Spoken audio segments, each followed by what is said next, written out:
Well, hello there, and thank you for joining me. I am Frost PDP, and today we are playing Master of Orion II, Battle of Antares. The human empire, as you can see from our lovely friend here with the cybernetic arm, is conquering everything.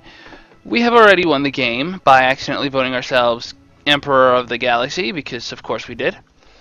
And right now we are fighting the rest of the galaxy because we decided to revoke our own victory. That way, at least we got a unified enemy, although I realized last episode that it does give the enemy a significant technology disadvantage. For those of you who don't know, the way technology works in Master of Orion II is that there are usually 2 or 3 options every tech level, and you can only pick one unless you are a creative species. The species that runs the galaxy now is not, hence they have a tech disadvantage. We can get every technology, they cannot. But they can certainly deal a lot of damage, and or rather, they can take a lot of damage. They have adamantium armor, which now we've stolen. But I mean, what were they doing with it that we weren't going to do? Our biggest concern is leaving some of our planets undefended by accident and letting them get genocided. That's happened more than once, as you might have gathered, but that's an acceptable loss, really. I mean, when you think about it.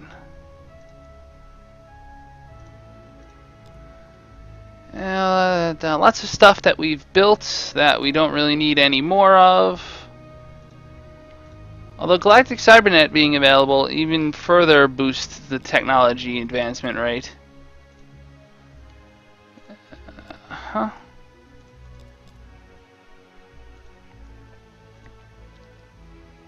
So we've conquered a new world. We're going to give it something resembling a defense. I mean, something besides our starships. They are actually sending a battleship to Lar. It's going to splat, because that's what their ships tend to do. And otherwise, we're just waiting to have defenses in these systems that we're conquering. We're conquering them very slowly. And in the meantime, we are building up to attack the Guardian of the Orion system, to be precise. Virgil is defended enough, starbase, missile base. I think we don't need to babysit it anymore. We're right next door. We can just move if we need to. Draconis, same thing, just about, right? Missile base. Well, no, Draconis still could use something in orbit. We're way over our force limit, but we can pay for it, so that's okay. Yeah, that's protected, alright. The enemy does have significant fleets. I mean, they're moving all around and generally doing nothing useful, but they do have significant fleets. It's just not significant enough to matter, unfortunately, for them. Fortunately for us. Very fortunately for us. I would have honestly thought that this system would have been maxed out by now. It's our capital. Well, this is a small planet. Yeah, the big planet's maxed out. So we're going to build a couple little things there real quick and go from there. And we're going to take a turn. And we're going to select combat. And we're going to auto battle. And our ships aren't even going to advance because we're going to shoot then advance. It should be advance then shoot. I don't think we were going to kill their ship anyway. Just got too much. Well, you know, if he's going to stick around.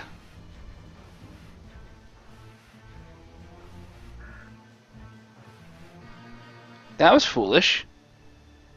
Oh, a commander. Commander Karg. A pirate captain. Karg. Well, affording him isn't a question. It's just, do we want him? And the answer is galactic lore. So this is one of those, it sounds good on paper abilities. Galactic lore at any level, by the way, relays instant knowledge of planet and star information and gives 22 in combat when fighting space monsters and Antarans. Well, now I know what every star system in the galaxy has, which means I know where their weak points are. That was kind of like the missing piece to just, why don't I crush them? Well, that's why. I'm actually going to build housing in Seagull because it'll get big quick. Auto building stuff. Okay. So now I know, for example, oh, they have just a battle station here, so I can send 2 or 3 ships and crush it. Um, I'm gonna go to my leaders tab. I'm just gonna check and make sure I don't have 4 because I'm gonna get a free leader soon.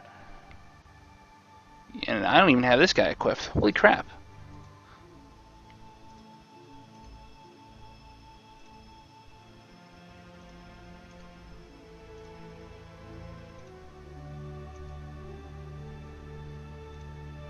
So we're going to rename you the Vampire. Sure. The Vampire. You're going to the Vampire. Meanwhile, where else do we have one of the newest variants of the Nemesis? We don't. Do we? All the rest have bombers. Wow.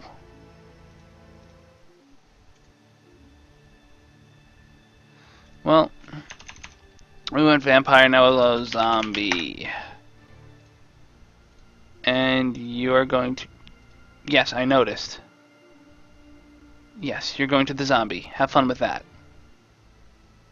Is the gear defended yet? No. Why not? 3 turns? It's less than 1 turn's worth of income. We'll buy it. So next turn we can start advancing on other systems. Galactic Cybernet we already had. Virtual.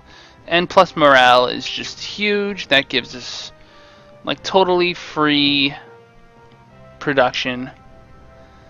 I've talked about thorium before. It's a real science. It's very interesting. I forget exactly what episode number it was, but it was cool. We might as well go for the Astro University. That means every system would have something new to build. That's kind of annoying. I don't really want to go building things at this time. I want to just kind of I want to have my colony ship so I can bother even with Orion. It doesn't really matter. Is Zib defended yet? Zib is completely naked. Wow. I find your lack of faith disturbing. Sorry, that might have been copyrighted. Well, Zib and Lar can just sit on their hind ends and defend themselves for a while. Iran is missile-based and nothinged.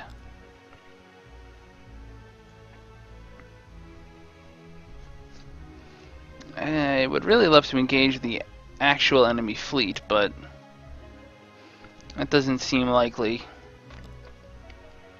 Hollow Simulator. Which science they actually produce? 123. It's sort of respectable for, especially for silicoids.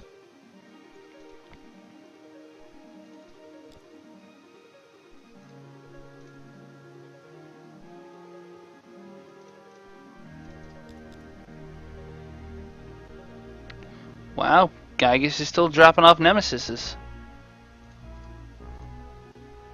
Now I feel like I'm just wasting time by not attacking. Well, it's okay, we'll have a starbase soon anyway. 1 turn, we're done. You are going to go here.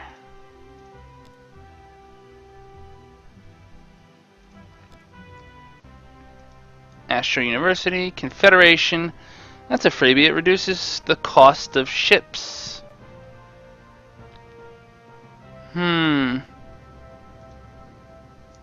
Yeah, I like that. Wow, I didn't even know they could make peace. They really want to give us the capital. You know what? I could accept and then break. And in this game, like many old strategies, there's really no penalty for doing that. I'm gonna play like honorably, like unless they offer flat out surrender, I'm not. Even then, like, what point would it serve? It would be anticlimactic. Wow, 1 turn. Just amp up the advantages, guys.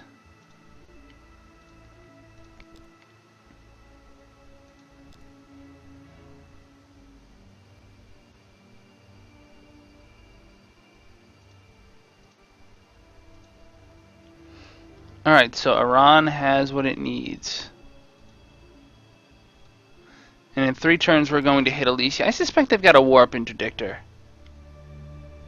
It's not unreasonable tech to have. Actually, they could go for Muscata, which is just an outpost that's just sitting there. Is Lar defended? No. If it was, I would push for it. There'll be missiles there next turn, though.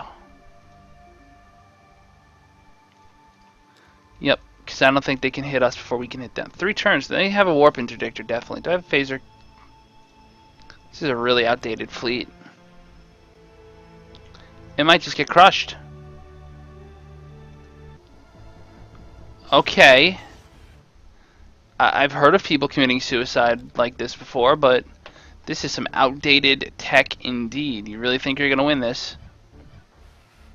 I think that's their point. This actually has class 3 no. That's just the way the plasma cannon looks when it hits, I bet. Wow, you didn't run? Yeah, it's just the way it looks. They might have some sort of module on there. Maybe some sort of tech that I'm just not thinking of.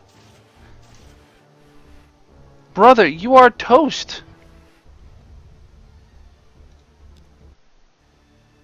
Okay then. So they actually abandoned the defense there. And the zombie is in play. I repeat, the zombie is in play. 291. I can auto battle this one. I think, right?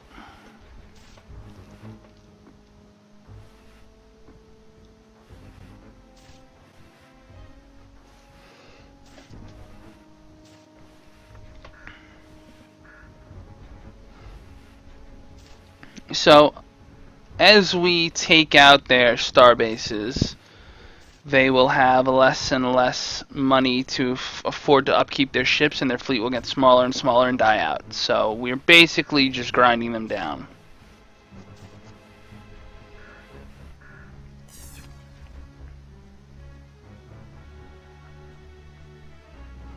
I actually don't believe it survived that turn.